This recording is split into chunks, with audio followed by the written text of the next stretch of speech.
কাকা এই যে রঘুনাথপুরের ইতিহাসে, হ্যাঁ, রঘুনাথপুর আনন্দবাজারে এই প্রথম গরুর হাট বসতে যাচ্ছে এবং আপনারা যে প্রস্তুতি নিচ্ছেন গরুর হাটের জন্য, আপনারা দেখতেছেন যে- দর্শকের সেবা যত্নের জন্য মনে করো যে আল্লাহ সালে এবছর এই কাজটা করছে আনন্দবাজারের নামের জন্য, শুধু আমরা টাকা পয়সার জন্য না। ও আচ্ছা, এখন নিজের গাড়ি থেকে ব্যয় বেশন করে মানে পাবলিক যেই বাজে শান্তি পায় ওই বাজে মানে শান্তি শৃঙ্খলা মানে করে দেন। আপনাদের কথা হচ্ছে বাজার টাকা আনার পরে আপনাদের লাভ হোক বা লস হোক সেটা বিষয় না, বিষয় অঙ্গ। হচ্ছে রঘুনাথপুর আনন্দবাজার এই প্রথম গরু বাজার আসছে যেন আপনাদের একটা সুনাম হয়, সুনাম হ্যাঁ, যেন সবাই জানতে পারে আমরা ব্যবসা দিতে আছি, শুধু হ্যাঁ, শ্রম দিতে আছি এই জন্য। রঘুনাথপুর আনন্দবাজার এই প্রথম গরুর হাট শুরু হয়েছে।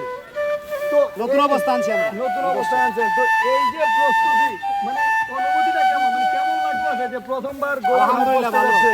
খুব ভালো, খবরাখবর খুব ভালো। আলামিন ভাই, আপনার অনুভূতি আলহামদুলিল্লাহ, কেমন? খুব ভালো।